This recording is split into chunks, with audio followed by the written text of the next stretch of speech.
वो mega mind. उसके पहले इसके फरहान मैं आपको ले रहा हूँ मुख्तसर वक्त के लिए। शुरू में बुलाया था आपको, आप देर कर दिए। जी, अस्सलाम वालेकुम। मेरा कुछ तकनीकी इशू हो गया था मुझे, इसलिए आने में देर हो गया। बहुत देर हो गई आने के अंदर। अब एक दूसरे फ्लो हाँ, में हम हाँ चले जी, गए। 1 घंटा लेट हो गया, 1 घंटा लेट हो गया मेरा। जी, दूसरे फ्लो में चले गए हम। तो मैसेज देना चाहते हैं तो आप दे दें 1 मिनट के अंदर। हाँ, ठीक है, मैं बोलना चाह रहा बोले। था कि वो लोग ऐसे दिखाना चाह रहे हैं ना, मैं कि आपसे कन्विंस नहीं हम्म, हूँ, मेरा आंसर हम्म, मतलब आपका आंसर सैटिस्फैक्टरी नहीं है। ऐसा दिखाना चाह रहे हैं वो लोग, ठीक है? जो हम्म। कि बिल्कुल ऐसा नहीं है। मुझे आंसर बहुत अच्छे से समझ में आया था। जी, और मैंने कहा भी था कि मैं सिर्फ़ मुफ्ती साहब से बात करने आया हूँ, ये आंसर उतना इम्पोर्टेंट नहीं है। जी, इसको ऐसे मिसरिप्रेज़ेंट करते हैं वो लोग। जी, तो बस 1 सेकंड के अंदर समीर साहब को मैसेज जा रहा है और उनको सुनने वाले तमाम जितने भी अहबाब हैं, वो वीडियो वायरल जी, अगर चो हो गई है।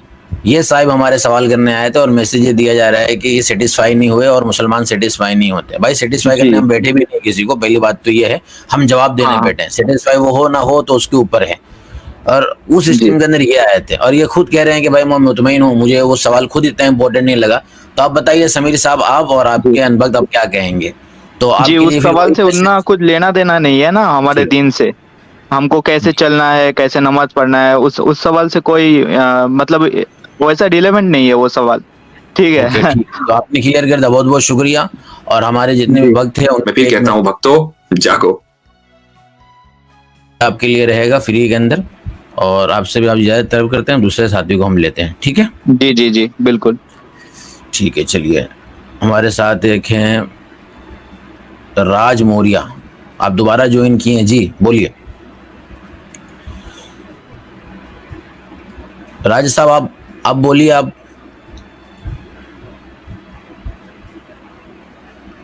आपकी आवाज़ नहीं आ रही है। हमारे साथ है मेगा माइंड। भाई ये कुछ एक मिनट। मेगा माइंड ही अगर है तो अच्छा है कुछ। जी मेगा जी जी माइंड। जी जी, आवाज क्लियर है। जी क्लियर है। क्या है आपके आइडियोलॉजी मेगा माइंड सब? बचपन में एक कार्टून मूवी आई थी, मैंने देखी है, मुझे याद है, फर्स्ट में था तब मैं। मेगा आवाज माइंड। नहीं आ रही मेगा माइंड साहब की। Mega mind. अच्छा एक मिनट। अब थोड़ा क्लियर कर ले, अब चाहे अब अब एयरफोन आ का। रही है। हाँ, हाँ, अब आ रही हमारे है। सब ब्लूटूथ स्पीकर है ना, थोड़ा मुझे लगता है प्रॉब्लम हो रही है। अभी ठीक है। ओके, अभी ठीक है थोड़ी। जी। हम्म। तो मेगा माइंड साहब, क्या है आपकी आइडियोलॉजी, क्या है आप? जी, मैं हिंदू हूँ, सनातनी। सनातनी है आप? जी जी। जी जी जी, बोलिए। हाँ सर। हाँ, एक एक सर छोटा सा प्रश्न था।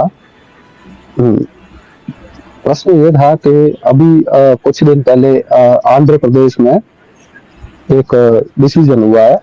मतलब एक केस ऐसा था कुछ कि सुन्नी वक्फ बोर्ड में जो अहमदिया मुस्लिम्स है उनको थोड़ा मतलब आपकी मुस्लिम आवाज ना बहुत, 1 मिनट भाई, आपकी आवाज बहुत मोटे होकर आ रही है, क्लियर नहीं हो रही है। अगर आप करीब रहो के अच्छा थोड़ा अच्छा, दूर अभी करो। अभी ठीक है हाँ, सर। हाँ अभी ठीक है। हाँ, बोलिए। एक बार थोड़ा सा मेरे को कंफर्म कर दीजिए आवाज के बारे में। दूसरे हजरात बता दे, मुझे तो मोटी लग रही है आवाज, साफ नहीं समझ में आ रही है। मोटी तो अब है, अभी लेकिन अभी मैंने समझ लिया था ये क्या बोल रहे हैं, वो अहमदिया ठीक है, मुस्लिम चलिए को। बोले, ठीक है, आप आगे समझ में बोलो। आ रही है, बोलिए। हाँ, आंध्र प्रदेश के सुन्नी वक्फ बोर्ड जो है उन्होंने अहमदिया मुस्लिम्स को मतलब मुस्लिम मानने से इनकार कर दिया। तो वो लोग मतलब हाई कोर्ट गए या वहाँ की जो असेंबली है उसके अंदर डिसीजन हुआ जो मतलब वक्फ बोर्ड के अगेंस्ट आया। तो इसको आप कैसे देखते हैं? अच्छा, आप ये कह रहे हैं मेगा माइंड साहब कि एक जो है वो पिटीशन दायर हुआ और वो पिटीशन किसी के खिलाफ आया। कोई बात नहीं है, वो खिलाफ जी आया जी तो इसका ये मतलब नहीं होता ना कि जो कोर्ट है उसके अंदर जो है वो एरर का मार्जिन नहीं है। एरर का मार्जिन होता है, इसलिए आपको फिर आगे अपील के इख्तियार होता है ना। मान लें कि आपने जो है वो मजिस्ट्रेट कोर्ट में आपने अपना केस हार गया, या सिविल कोर्ट या आपका जो डिस्ट्रिक्ट कोर्ट था वहां हार गए, तो आपको इख्तियार, आपको चॉइस होता है, आप जाएं वहां, कहाँ जाएं, आप हाई कोर्ट जाए। आप हाई कोर्ट में भी फैसला हम्म, आपके खिलाफ आया, आपके पास चूज होता है, आपको इख्तियार होता है कि आप जो है जाए, ऊपर तक जाए। वहां आ गया, ठीक है, वहां भी अगर आ गया तो ये नहीं होता कि आपको वो फैसले से एग्री करना है, आपको मानना है। दो चीजें होती हैं, लेकिन जब भी जी जी फैसला आता है तो उसकी दो चीजें, उसके दो पहलू होती है। एक ये होता है कि वो फैसला कानूनी तौर पे वो ना ये होगा, इम्प्लीमेंट होगा, ठीक है। ये कानून का पहलू है। जी जी। लेकिन क्या उस फैसले को पे उससे डिसएग्री नहीं किया जा सकता? ये नहीं होता। आप उस फैसले से आप डिबेट के अंदर, डिस्कशन के अंदर डिसएग्री हो सकते हैं। आप जो है कह सकते हैं कि इस फैसले में ये कमजोरियां हैं, ये फैसला इस बुनियादों पे तो दिया गया है, लेकिन इन सब चीजों को ध्यान में नहीं रखा गया। लेकिन वो फैसला जो है वो लीगल तौर पे इम्प्लीमेंटेड होता है। तो ये दो चीजें जिसको हमारे यहाँ क्या हो रहा है कि मिला दिया जा रहा है। यानी कि ये लोग कह रहे हैं कि भाई फैसला आ गया तो आप उसके अगेंस्ट डिस्कशन भी नहीं कर सकते। ऐसा बिल्कुल नहीं होता। ये आपका राइट है कि आप किसी भी फैसले के अगर आप उससे इत्तेफाक नहीं करते, डिसएग्री होते हैं और आपके पास पॉइंट्स हैं, तो अपने पॉइंट्स रखिए कि भाई मैं इस बुनियाद पे इस फैसले से एग्री नहीं करता हूँ। जी बिल्कुल, ये तो आपका राइट है। आप बिल्कुल डिसएग्री कर सकते हैं। आप हायर अथॉरिटी के अंदर भी अपील कर सकते हैं, ये आपका राइट है वैसे। लेकिन मैं सर आपका व्यू देख रहा हूँ, मतलब इसके अंदर अब जैसे अहमदिया को मुस्लिम नहीं मानते हैं, मतलब काफी लोग। देखिए मेगा माइंड साहब, हमने तो वो केस के बारे में आपसे ही फर्स्ट टाइम सुना, मुझे पता नहीं इस केस के बारे में, और उसने किस बुनियादों पे फैसला दिया वो भी नहीं मुझे मालूम। बाकी रह गई कि जो हमारा स्टैंड क्या है, जो अपने आप को अहमदी मुस्लिम कहते हैं, जो यानी कि मिर्जा गुलाम अहमद कादियानी के जो फॉलोअर्स हैं, तो उसके बारे में यानी कि हमारा बिल्कुल ये अनकंडीशनल एग्रीमेंट है। सिर्फ हमारा नहीं, सिर्फ इंडिया के मुसलमानों का नहीं, पूरी दुनिया के मुसलमानों का, कि दे आर नॉट मुस्लिम। देखिए मुझे तो आप मेगा माइंड जी, आप तो मुझे बड़े सुलझे हुए इन द सेंस, आप बड़े पढ़े लिखे मुझे लग रहे हैं। आपको भी इतना सा पता ही होगा, आपने भी हमारी स्ट्रीम देखी है या एक्स मुस्लिम की स्ट्रीम देखी होंगी, कि मुसलमान वो होता है जो एक अल्लाह पे मानता है और prophet Mohammad peace be upon him को आखिरी नबी मानता है। तो जो ये मानेगा ही नहीं इस बात को, इस डेफिनेशन को, तो वो बंदा अपने आप को मुसलमान कहे, कितनी बार ही कहे, तो वो मुसलमान होगा ही नहीं। सिंपल सी बात है। नहीं मतलब देखो सर, इसके अंदर अगेन ये सब्जेक्टिव हो जाता है ना। ये आपकी इंटरप्रिटेशन है, मतलब नहीं मेगा माइंड साहब, आप समझ नहीं रहे। मैं आपको बताता हूँ, इस्लामिक फ्रेमवर्क ऐसा नहीं होता कि वो यानी कि अपने कोर में वो सब्जेक्टिव नहीं है, ठीक है। तो जैसे मैं फॉर एग्जांपल कहूँ कि ये एकदम अनकंडीशनल चीज है। हर एक सेक्ट जो है मुसलमानों का इस पे एग्री करता है कि prophet Mohammad is the last prophet. उसके बाद अगर किसी ने प्रॉफिटहुड का दावा किया, क्लेम किया, तो they will be out of the Islamic fold. ये कोई नई चीज नहीं हुई है ना। अगर आप हिस्ट्री उठाएंगे तो आपको ये प्रॉफिट मोहम्मद के बस कुछ दिनों के बाद ही मिलेगा। बल्कि उनके जमाने में एक बंदा था मुसलमा कज़्ज़ाब, उसने जो है दावा किया और फिर उससे जो है मुसलमानों की जंग भी हुई, तो they were out of the Islamic fold. ये आज का नहीं है कि कोई नया मसला हमारे सामने आ गया तो हम ये कह रहे हैं कि हर वो बंदा, देखिए हम हर, जैसे कि अलग अलग सेक्ट है सबको, लेकिन सबको तो काफिर नहीं कहा जाता ना। तो ऐसा क्यों है कि कादियानियों को लेकर के तमाम बात सुनिए सर, मैं थोड़ा सा डिसएग्री रहता हूँ यहाँ पे आपसे।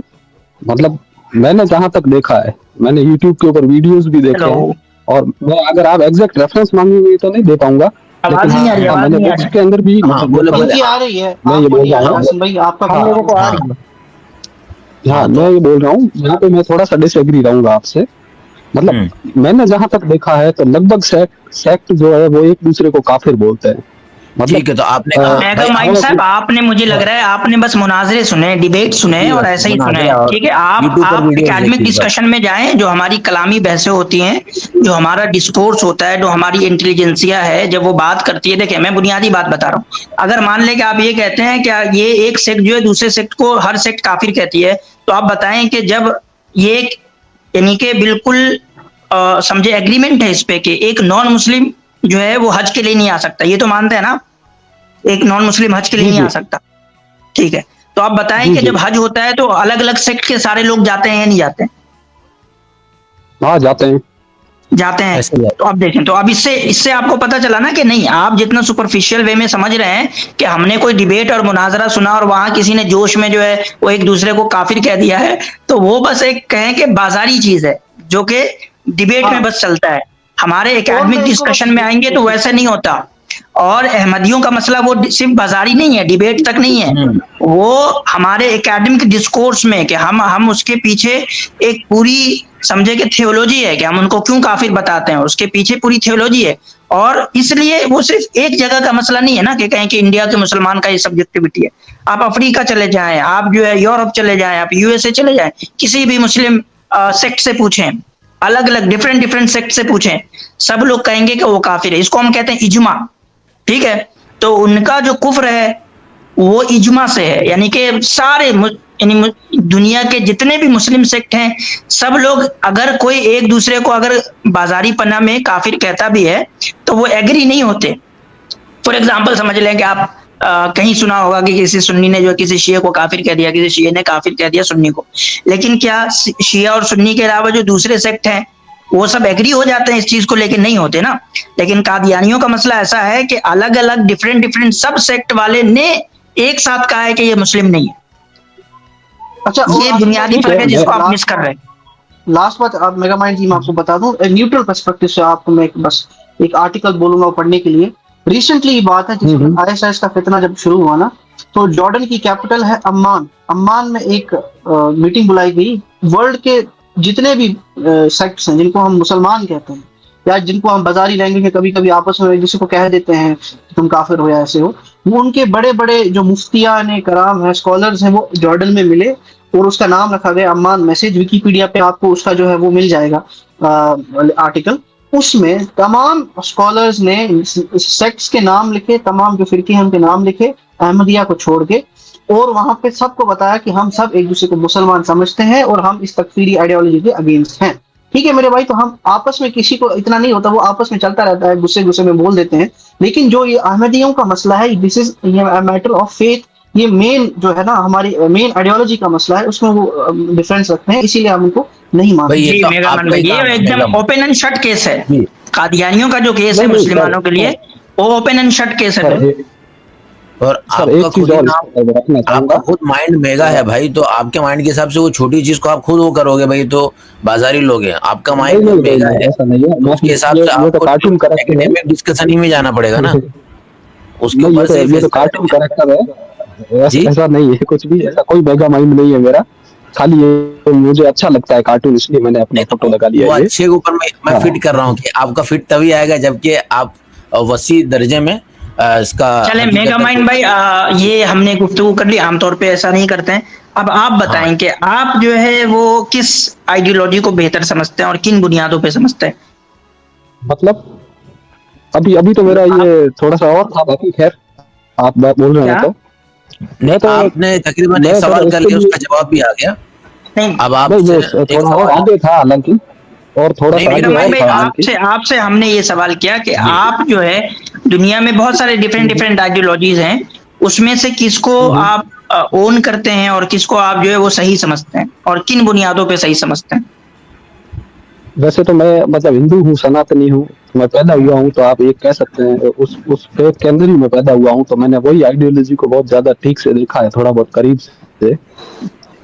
तो मैं अभी तो फिलहाल देखा जाए तो मैं सनातनी हूँ, तो वही मुझे अच्छी लग रही है, कोई मुझे उसमें इश्यू नहीं दिख रहा है अभी बहुत ज्यादा कुछ। तो मतलब किन बुनियादों पे आप जो है वो सही समझते हैं? मतलब सही कैसे, मतलब मैं समझा नहीं। मतलब कि आप कह रहे हैं कि देखिए, सही का मैं आपको देता हूं कि सही का ये होता है आमतौर पे दो बेसिक क्राइटेरिया है किसी भी चीज को ये देखने के लिए कि वो कितना दुरुस्त है, सही है। एक ये होता है कि जो कोर आइडियोलॉजी है वो कॉन्ट्राडिक्ट नहीं करती हो एक दूसरे से, ठीक है। अगर कॉन्ट्राडिक्शन है किसी आइडियोलॉजी में तो मतलब कि वो आइडियोलॉजी सही नहीं है। दूसरा ये होता है कि वो कोहेरेंट हो पाएंगे तो मुझे मैं ज्यादा बेहतर समझ पाऊंगा। अच्छा, जैसे कि फॉर एग्जांपल समझ लें कि किसी आइडियोलॉजी में ये बात हो कि यानी कि जो सत्य, यानी कि हाँ मान ले सत्य जो है वो एक है, और एक ही साथ उसी वक्त ये बात हो कि सत्य जो है वो अनेक है, तो ये कॉन्ट्रडिक्शन है कि कोई भी या तो एक ही होगा या अनेक नहीं हो सकता, क्योंकि हम जैसे ही अनेक कहते हैं तो फिर हम अपने पहले जो हमारा स्टेटमेंट है उसको हम नलीफाई कर रहे होते हैं, या अगर हम पहले अपने स्टेटमेंट को माने तो हम दूसरे स्टेटमेंट को कॉन्ट्राडिक्ट कर रहे होते हैं ना। ये ऐसा ही है जैसे हम कहें कि अभी दिन भी है अभी रात भी है ना, तो ये कॉन्ट्रडिक्शन है, ये नहीं होना चाहिए। इसी तरीके से दूसरा मुझे नहीं लगता कि है, मतलब मुझे नहीं लगता कि ऐसा है। आपको ये नहीं लगता? मुझे नहीं लगता ऐसा है, मतलब सत्य एक ही है, बिल्कुल ऐसा तो हम भी मानते हैं। लेकिन अच्छा चलिए, अब जैसे मैं आपको एग्जांपल देता हूं कि आप जो है वो सत्य के पार्ट हैं या नहीं? सत्य के पार्ट ही है, मतलब एक तरह एक समय के बाद में एग्नोस्टिक व्यू हो जाता है, क्योंकि जानता मैं भी नहीं हूँ, जानते आप भी नहीं है, मतलब अपन बिलीफ के ऊपर टिके हुए हैं सब लोग कहीं न कहीं। आप भी विश्वास करते हैं, तो हमारी प्राइमरी फैकल्टी है, बिलीफ तो हम पे टिके ही हुए हैं। दूसरी बात कह रहे हैं, जैसे अभी आपने कहा कि आप ये कह रहे हैं कि सत्य जो है वो एक ही है, ठीक है। जैसे फॉर एग्जांपल उसको ऐसे समझें कि आप ये कहें कि वो जो है वो ट्रांसेंडेंट है और वो एमिनेंट भी है। तो ये मैंने देखा कि जो यानी इंडियन फिलॉसफी है, खासकर जो सनातनी फिलॉसफी है, उसमें ये बात की जाती है कि सत्य जो है वो ट्रांसेंडेंट भी है और वो ट्रांसेंडेंट है और उसी टाइम जो है वो इमिनेंट भी है। तो ये कॉन्ट्रडिक्शन है ना एक दूसरे के साथ। मतलब मेरे को थोड़ा सा ये ट्रांसेंड ये मेरे को थोड़ा सा आप समझाएंगे, थोड़ा सा एलिब्रेट करेंगे मैं थोड़ा सा कम समझाऊं इस चीज को। अच्छा, ये ऐसे कहा जाता है जैसे कि जो सत्य है वो हमसे परे है, ठीक है, वो कोई समझें कि फिजिकल फॉर्म में नहीं है, वो परे है, ठीक है। और ट्रांसेंडेंट का मतलब होता है कि वो फिजिकल फॉर्म में आ भी नहीं सकता, जैसे ही वो फिजिकल फॉर्म में आया वो ट्रांसेंडेंट नहीं रहता। और इमिनेंट कहते हैं उसको जो यानी कि जो ट्रांसेंडेंट नहीं हो, यानी कि उसका उलट, ट्रांसेंडेंट का जो है उलट हो, ठीक है। तो ये आप जब पढ़ेंगे तो जो सत्य का जो तस्वुर है ना, जो कॉन्सेप्ट है वो हिंदू फिलॉसफी में वो ये है कि जो सत्य है वो ट्रांसेंडेंट भी है और वो इमिनेंट भी है। तो ये तो कॉन्ट्रडिक्शन है। ये मतलब कॉन्ट्रडिक्शन कैसे हुआ? जैसे अलग अलग फिलॉसफी है हिंदू धर्म नहीं, अलग अलग फिलॉसफी नहीं है, एक ही फिलॉसफी के अंदर ये बात कही जा रही है, यानी कि जो इंडियन फिलॉसफी है, सनातनी फिलॉसफी है, उसके एक ही फिलॉसफी के अंदर ये बात कही जा रही है।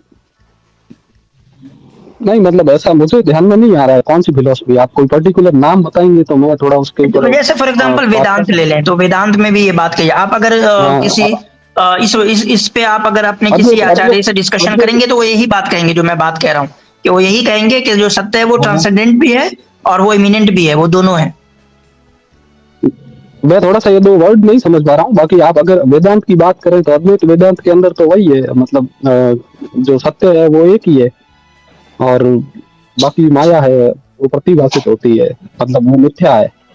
तो ये अद्वैत वेदांत है। मैं बहुत ज्यादा लिटरेट तो नहीं हूँ, लेकिन हाँ थोड़ा बहुत अगर आप बात करेंगे तो मैं ये बता सकता हूँ।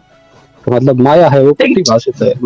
जैसे मैंने देखे आपको कहा ट्रांसेंडेंस का मतलब होता है कि जो गॉड है ना, यानी जो सत्य है वो आउटसाइड ह्यूमैनिटी के फुल एक्सपीरियंस के आउटसाइड है, ठीक है।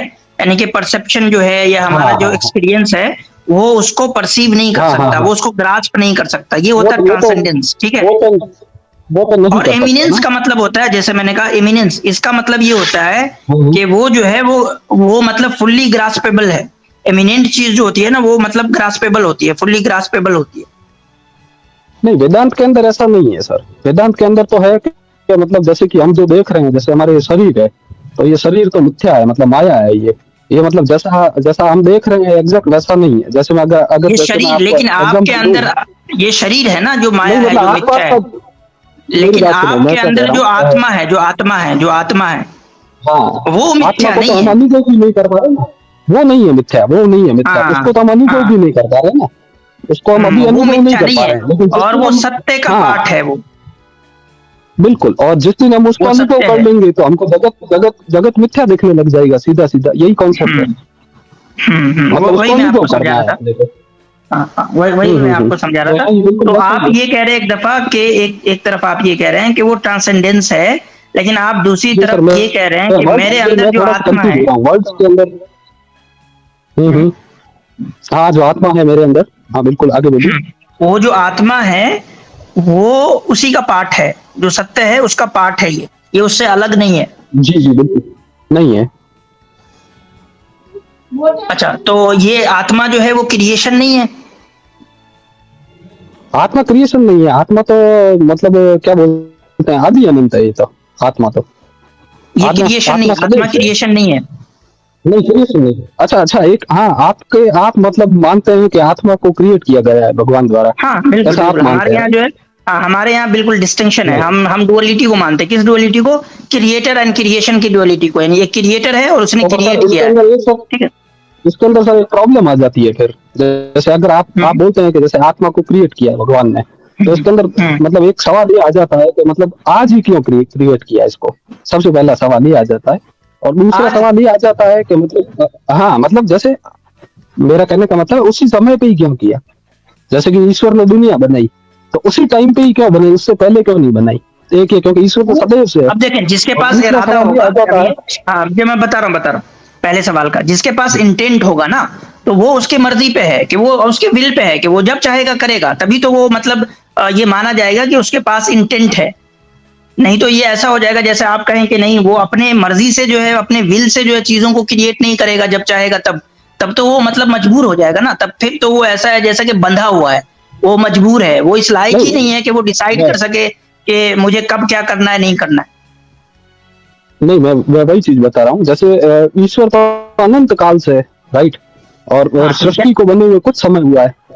हाँ, तो कुछ समय पहले ही सृष्टि का, उससे पहले कोई सृष्टि क्यों नहीं बनी? मेरा प्रश्न पहला ये आ जाता है कि भाई इसके अंदर एक मुझे ये दोष दिखाई देता है सीधा सीधा। उसका वही तो मैंने जवाब दिया ना कि वो सृष्टि कब बनेगी, सृष्टि कब बनेगी, ये जो है वो जो सत्य है उसके इंटेंट पे निर्भर करता है। अगर उसका जब विल होगा तभी बनेगी ना सृष्टि। तो अब मिसाल के तौर पे आप समझें कि कोई मेरे पास विल है, हर जो फाइल होता है, हर करने वाला जो करता होता है उसके पास एक विल भी होता है, एक ठीक है, एक इंटेंट भी होता है, तभी आप उसको कहेंगे कि वो करता है। तो मेरे पास जब विल है, इंटेंट है, पावर है, ये सब चीजें हैं, तो मैं अब कब खाऊंगा? मान लीजिए कि मैं 2 बजे खाऊंगा, मैं 3 बजे खाऊंगा, मैं 4 बजे खाऊंगा, इसका मेरे ऊपर, मेरे पास जो है इसका ताकत है, इसका इख्तियार है, इसका चॉइस है। तो फिर मैं अपने इंटेंट और अपने विल से जो है ये कहूंगा। आप ये नहीं कहेंगे कि मैंने 4 बजे क्यों खाया, मैं कहूंगा मैंने अपनी मर्जी से खाया। तो ये जो सृष्टि है ये बाद में आई, गॉड ने जब चाहा बने तब बन गया। तो मतलब इससे ये भी पता चला कि गॉड पावरफुल है, कि गॉड अपनी चाहत से जब चाहेगा तब होगा। ये उसको हम मजबूर नहीं कर सकते कि जैसे ही गॉड आया तभी जो सृष्टि भी आ जानी चाहिए। इससे पता चला कि गॉड जो है वो मजबूर है, सत्य जो है वो मजबूर है कि वो मतलब अपनी विल से जो है चीजों को ये बात समझ में आ गई मुझे, लेकिन अगेन प्रश्न वही खड़ा होता है कि मतलब एक तो गॉड को इच्छा हुई, तो उससे पहले नहीं हुई इच्छा, राइट, और अचानक से इच्छा भी हुई, तो मतलब उनको कमी महसूस हुई किसी चीज की। नहीं, देखिए इच्छा होना कमी महसूस होने का मतलब नहीं होता। इसके अंदर देखिए आपकी यानी कि एक आपने कहा कि उन्होंने चाहा, ठीक है, उन्होंने चाहा, ये हम कह रहे हैं कि उन्होंने चाहा और जब चाहा तब हो गया। लेकिन इसके साथ साथ आप ये जोड़ रहे हैं कि उनका चाहना ये बताता है कि किसी चीज की कमी महसूस हुई। नहीं, चाहना इसका कोई जरूरी नहीं है कि मैं मतलब कुछ चाहूं तो इसका मतलब ये है कि मुझे किसी चीज की कमी हो तब मैं चाहूंगा, बिल्कुल नहीं। आप जो है ऐसे ही चाहते हैं किसी भी चीज को, कभी कभी जो है बिना कमी के चाहते हैं। लेकिन तो ये परसेप्शन सही नहीं है कि जब चाहा जाएगा तो इसका ये मतलब है कि कोई चीज की कमी महसूस होगी उसको। ये परसेप्शन सही है। ठीक है, आप इस पे हम मतलब let's agree to the disagree, मतलब लेकिन एक चीज और आती है इसके अंदर कि जैसे कि गॉड ने जब बनाई सृष्टि, जब सृष्टि बनाई तो उन्होंने किस चीज से सृष्टि बनाई? हाँ, अब मतलब यहाँ पे ये जबरदस्त क्वेश्चन है आपका कि आमतौर पे अब यहाँ आप लोगों की फिलॉसफी में ये है कि जब ये सवाल आता है कि सृष्टि यानी गॉड ने तो बनाया है तो उसका मैटर क्या है, जो बनाया है जो चीज उसका मैटर क्या है। आप लोग इसका जवाब देते हैं कि गॉड ने अपने ही मैटर से जो है सृष्टि को बनाया है, ठीक है। तो इसलिए आप कहते हैं कि आत्मा जो है वो आत्मा गॉड के ही, ये जो सत्य है जिसको सत्य का नाम देते हैं आप लोग, वो सत्य के ही यानी कि इससे बना हुआ है, इसलिए ये सत्य का पार्ट है। हम कहते हैं नहीं, ये चीज जो है मैं बता मैं आपको अपना आंसर मैं मैटर की बात कर रहा हूँ, मैं मैटर की बात कर रहा हूँ। हाँ, मैंने आपको समझाया ना कि आपके यहाँ जो फिलॉसफी है उसमें ये है कि आप ये मानते हो कि आदम से वजूद नहीं आ सकता, ठीक है। हम ये मानते हैं कि आदम से, मैं आपको समझाता हूँ इसका मतलब क्या होता है, 1 मिनट में। हम भी ये मानते हैं आदम से वजूद नहीं आता, इसको हम एक्स निहिलो कहते हैं। लेकिन हम ये उस वक्त कहते हैं जब उसके पीछे किसी पावरफुल सत्य को, किसी ऐसे सत्य को माना नहीं जाए जिसके पास ये कैपेबिलिटी हो कि वो एक्स निहिलो कर सके, तब हम ये कहते हैं इम्पॉसिबल है, एक्स निहिलो इम्पॉसिबल है, आदम से वजूद नहीं आ सकता। लेकिन जैसे ही जब हम अपने गॉड यानी कि सत्य को डिस्क्राइब करते हैं तो उसके डिस्क्रिप्शन में ये उसके पास ये ताकत है कि वो एक्स निहिलो कर सकता है, वो आदम से वजूद ला सकता है, ये उसके पास ये पावर है। गॉड को जो है किसी चीज को, मैटर को बनाने के लिए मैटर नहीं चाहिए, वो इतना पावरफुल है। हम ये हमारा ये एक्सप्लेनेशन है। आपके यहाँ है कि नहीं, गॉड को भी मैटर बनाने के लिए कुछ मैटर चाहिए तभी वो बना सकता है। तो आपके यहाँ गॉड एक लिमिटेड वे में है कि उसको मैटर चाहिए एक मैटर बनाने के लिए, तो उसके पास जब कोई मैटर नहीं था तो उसने अपने मैटर से जो है सृष्टि को बनाया।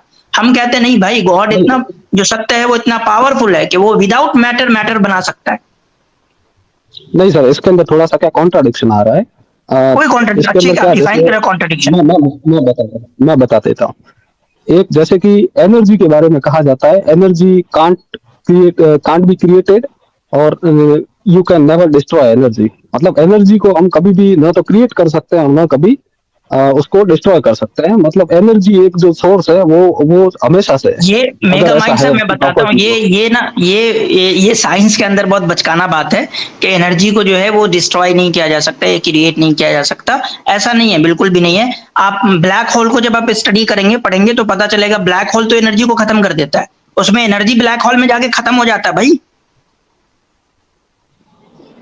सर मुझे नहीं आइडिया है आप क्या कह रहे हैं ये, लेकिन लेट्स से आगे हाँ, ये मैं ये कह रहा हूँ कि ये साइंस के अंदर एक आमतौर पे मशहूर हो गया है, ये बचकाना बातें हैं कि एनर्जी जो है वो डिस्ट्रॉय नहीं की जा सकती, ये क्रिएट नहीं की जा सकती, या एटम जो है वो बदलता नहीं है। बल्कि जब आप डीपली स्टडी करेंगे इन चीजों का, खासकर जब ब्लैक होल की स्टडी करेंगे, ब्लैक होल को पढ़ेंगे, तो उसमें पता चलेगा कि वहां तो एनर्जी जाके ब्लैक होल, उसको इसलिए ये कहते हैं ना कि वहां एनर्जी जाने के बाद जो एनर्जी आप देख रहे हैं वो खत्म हो जाता है। और इसी तरह जब आप जो है वो डार्क मैटर का स्टडी करेंगे तो आप पता चलेंगे कि एनर्जी की दुनिया तो कुछ और ही है, जैसा हम समझ रहे हैं वैसा ही नहीं। डार्क मैटर तो बिल्कुल अजीब तरीके से। जी मेगा माइंड भाई इनको शायद पता नहीं है एक्चुअली। मसला पता है क्या है, जो आपने बात बताई ना वो ठीक है, और आसिम भाई ने जो बात बताई वो भी ठीक है। ये जो आप बात बता रहे हैं energy can't be created, can not be destroyed, पूरा इसका ये है definition, it can be change into, it can only B change into one form और द अदर। मसला ये आता है कि ये सब जो है ना, this point is valid only in case of Newtonian physics. ठीक है, एक दूसरा ब्रांच ऑफ फिजिक्स है जिसको हम बोलते हैं क्वांटम फिजिक्स। ठीक है, जो is equal to MC square के बाद जो सब जितनी भी हुई, हाइजेनबर्ग अनसर्टेनिटी प्रिंसिपल आया, बोल्ट्जमैन ने बहुत सारी थ्योरीज दी। तो ये बात याद रखें, क्वांटम फिजिक्स में न्यूटोनियन फिजिक्स के लॉ सारे ब्रेक हो जाते हैं। ठीक है, तो क्वांटम फिजिक्स पढ़ना ही पहले, वो एक कोट बड़ी मशहूर है अल्बर्ट आइंस्टाइन की कि if someone says that he knows quantum physics he is lying. ठीक है, तो ये बात मैं क्लियर करना चाहता था, तो इसीलिए जी अतर भाई सही, आपने सही कहा कि मेगा माइंड से मैं आपको बताता हूँ प्रॉब्लम क्या है, साइंस की प्रॉब्लम क्या है। मेगा माइंड साहब कि असल में क्या है कि साइंस को ना हम कह लें कि इंटरमीडिएट लेवल पे समझ रहे होते हैं और समझते हैं कि साइंस में जो बातें कर दी गई है वो आखिरी सत्य है और एक फैक्ट के तौर पे। ऐसा बिल्कुल नहीं है। साइंस के अंदर दो, यानी कि समझे कि दो स्कूल ऑफ थॉट हैं और दोनों एक दूसरे को कॉन्ट्राडिक्ट करते हैं, बिल्कुल एकदम कॉन्ट्राडिक्ट करते हैं।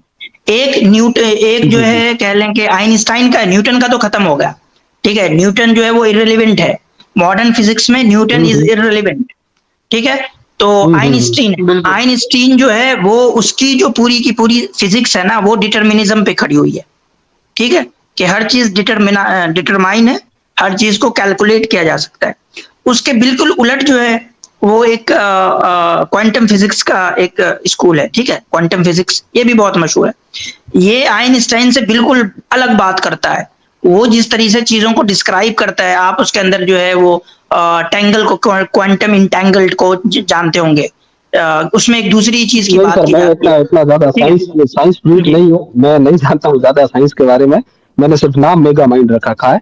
अच्छा, नहीं कोई बात नहीं। मैं बस ये कह रहा था मेगा माइंड साहब कि अगर आप क्वांटम फिजिक्स को आप थोड़ा स्टडी करेंगे ना तो साइंस के बारे में तो आमतौर पे जो हमारा परसेप्शन है वो बिल्कुल चेंज हो जाएगा और फिर पता चलेगा कि बहुत सारी वो चीजें जिसको हम इम्पॉसिबल मानते हैं वो मतलब पॉसिबल है साइंस के हिसाब से भी। हम ये नहीं कहते कि साइंस, अब मैं आपको अपना भी बता दूं, एज अ मुस्लिम हम क्या समझते हैं, science is not the last truth और एक्चुअल ट्रूथ।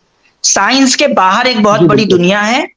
ठीक है, हम ये कहते हैं साइंस के बाहर एक, beyond science there is a large world. Science तो बहुत छोटी सी दुनिया है, तो साइंस के बाहर एक बहुत बड़ी दुनिया है। जी, और वो तो ऑब्जर्व कोई देख रही है साइंस को सिर्फ अभी तक। ये बात आपकी सही है बिल्कुल, साइंस अभी भी खोज कर रही है। अच्छा, एक चीज सर आपने जो बताई ना कि मतलब गॉड ने मैटर क्रिएट किया, वैसा नहीं है। अद्वैत वेदांत के अंदर मतलब हम प्रकृति और पुरुष दोनों को हमेशा से मानते हैं, मतलब ये सदैव से ऐसा हम मानते हैं। ये मैं बता रहा हूँ असल में मेगा माइंड साहब, ये सिर्फ इंडियन फिलोसफी में नहीं है। अगर आप ग्रीक फिलोसफी पढ़ेंगे तो वहां भी है, इवन आपको कुछ मुसलमानों के यहाँ भी मिलेगा। इसको हम लोग अपनी टर्मोलॉजी में कहते हैं। मैंने मंसूर का नाम सुना है मैंने। नहीं मंसूर नहीं, मैं बता रहा हूँ कि किस मुस्लिम फिलोसफर ने बात की है। असल में बेसिकली वो लोग एरिस्टोटल से ही इन्फ्लुएंस थे, वो मुस्लिम फिलोसफर भी, यानी एरिस्टोटल की थ्योरी को सही साबित करना चाहते थे, इसलिए उन्होंने ये सारा कुछ किया। उसमें इब्न सीना का नाम आता है, एविसीना का नाम आता है, ठीक है, जिसने जो है अल कानून फिल तिब लिखी है, मेडिसिन की बहुत बड़ी किताब है। इसी तरह इब्न रुश्द का नाम आता है। तो ये लोग असल में एरिस्टोटल की जो फिलोसफी है जिसमें ये बात कही गई है कि जो दुनिया है वो भी कदीम है, यानी कि वो भी पहले दिन से है, यानी गॉड के साथ ही ये दुनिया भी वजूद में आई है, ठीक है। तो ये बात कही जाती है।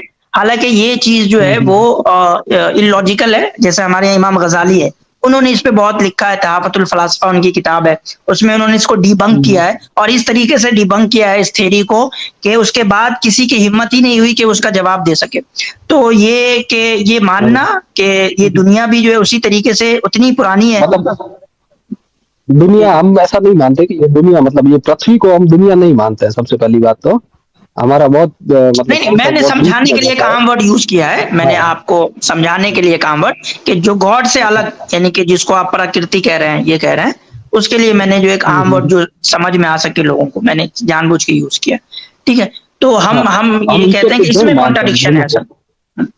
हम प्रकृति को मतलब ये जो इनको गुण मानते हैं ईश्वर के। अच्छा, एक तीसरा सवाल और मेरा, अगर आप इजाजत दें तो पूछो, इसी से संबंधित ही है। मेरे ख्याल से बात बहुत हो गई आपसे लंबी, और नीचे भी ज्यादा टाइम होगी, इसीलिए मैं आपसे इजाजत मांग रहा था।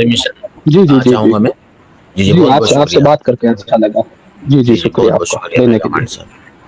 अच्छा, हमारे साथ दो मुस्लिम बहुत देर से, मैं नीचे देख रहा हूँ, कुछ लोग कह रहे हैं आसिम भाई ने भी बात बताई ना न्यूटन फिजिक्स वाली, वो रिलेवेंट है। तो आसिम भाई की बात को आपने आउट ऑफ कॉन्टेक्स्ट ले लिया। न्यूटन के फिजिक्स के जो लॉज हैं वो एप्लीकेबल हैं, लेकिन अपने फील्ड में मॉडर्न फिजिक्स में वो फेल हो जाते हैं। जो क्वांटम फिजिक्स होती है, जैसे मैंने कहा, वहां पे वो फेल हो जाते हैं। उसी तरीके से क्वांटम फिजिक्स के लॉ। अतर भाई असल मसला ये है कि इन लोगों ने साइंस जो है 12th तक ही पढ़ी है, हालांकि मैंने 12th में भी साइंस नहीं पढ़ी है, मैंने 10th तक ही पढ़ी है, लेकिन उसके बाद फिर मैंने मतलब साइंस को मैं पढ़ता रहा हूँ। मेरा जो रूममेट था 1 साल के लिए, वो मास्टर में यानी फिजिक्स में उसने मास्टर किया था, तो मैंने उससे भी इस्तेफादा किया, सीखता रहा, और आज भी मैं साइंस के जो गहरे मौजूआत हैं वो मैं पढ़ता रहता हूँ। तो खैर इस तरह के कमेंट्स को ज्यादा ध्यान ना दें आप। आमतौर पे साइंस को जो है एक कह लें कि एक ऐसे यानी कि जात के तौर पे, एक ऐसी चीज के तौर पे इंट्रोड्यूस किया गया है जैसा लगता है कि ये बहुत बड़ी भौकाल कोई चीज है। ऐसा नहीं है। अब साइंस की गहराई में उतरेंगे तो पता चलेगा भाई साइंस कितना लाचार है, और साइंटिस्ट कितने लाचार हैं डिफाइन करने से चीजों को। जिस वक्त मैं 11th क्लास में मैं चढ़ा, तो 1 मिनट बस मुफ्ती साहब मुझे दे दीजिएगा। तो हमारे टीचर आए फिजिक्स के, तो उन्होंने हमें बताया, कहा कि देखो बेटा, मैं आप लोगों को पहले ही बताऊंगा, बहुत से लोग आए और बहुत से लोग गए आप लोगों की तरफ। वो नहीं गलती करना जो हमारे बहुत से स्टूडेंट्स करते हैं कि वो जब 11th में आते हैं तो पहली बार ये फिजिक्स एज ए सब्जेक्ट पढ़ते हैं अलग से और इन डेप्थ पढ़ते हैं। तो वो क्या करते हैं, वो फिजिक्स की किताब तो नहीं पढ़ते, वो स्टीफन हॉकिंग की किताबें शुरू करते हैं पढ़ना। अच्छा, जब वो स्टीफन हॉकिंग की किताबें पढ़ते हैं, जो थ्योरेटिकल फिजिसिस्ट होते हैं उनको फिजिक्स बड़ी प्यारी लगती है, मीठी मीठी, तो वो एकदम से कह देते हैं हम तो अफलातून बन गए, हमने आइंस्टाइन को भी पीछे छोड़ दिया, हमने जो है वो जितने भी बड़े बड़े लोग आए थे सबको पीछे छोड़ दिया। लेकिन जब वो फिर गहराई में आते हैं, मैथमेटिक्स में उसकी आते हैं, उसकी न्यूमेरिकल्स में आते हैं, वहां वो फिर उनका टाइम फिक्स हो जाता है। तो उसी तरीके से हमारे ये जितने भी लोग हैं सुपरफिशियली ऊपर से चीजें पढ़ते हैं, इनकी बेस तो स्ट्रांग होती नहीं है, तो फिर उसके बाद आके परेशान हो जाते हैं, और उल्टा जो लर्न लोग होते हैं उन्हीं को जो है वो पॉइंट आउट करते हैं। चलिए, हमारे लोग सवाल भी करते हैं और जवाब दिया जाए तो बुरा ही मान जाते हैं। भाई ईगो नहीं है, एक मकाम होता है, किसी चीज का लेवल होता है। आपने जरूर पढ़ी होगी, लेकिन उस लेवल तक नहीं पढ़ी होगी ना। इसका एतराफ करें, इसका एतराफ नहीं है तो फिर सवाल नहीं करता। जो जिसको इसका एतराफ है तो वो सवाल ही नहीं करेगा, ठीक है। अगर किसी ने उसूल हदीस पढ़ी हो तो उसको समझ में आएगा, फिर वो सवाल नहीं करेगा। लेकिन अगर कोई उसूल हदीस के पढ़े बगैर हदीस पर सवाल करता है तो उस पर हम यही कहते हैं पहले उसूल हदीस तो पढ़ें। तो गोया कि ये इस तरह का जवाब है, उससे हर्ट नहीं करना चाहिए। जब मोहब्बत आप करते हैं वो सच्ची करें, वरना हमें ज़रूरत नहीं है, ठीक है। सच्चाई को फॉलो करो, सच को भी सुनने की ताकत रखें। ऐसा नहीं हर वक्त आपकी तारीफ ही की जाएगी। जहाँ आप गलत होंगे हम आपकी इस्लाह भी करेंगे, ठीक है।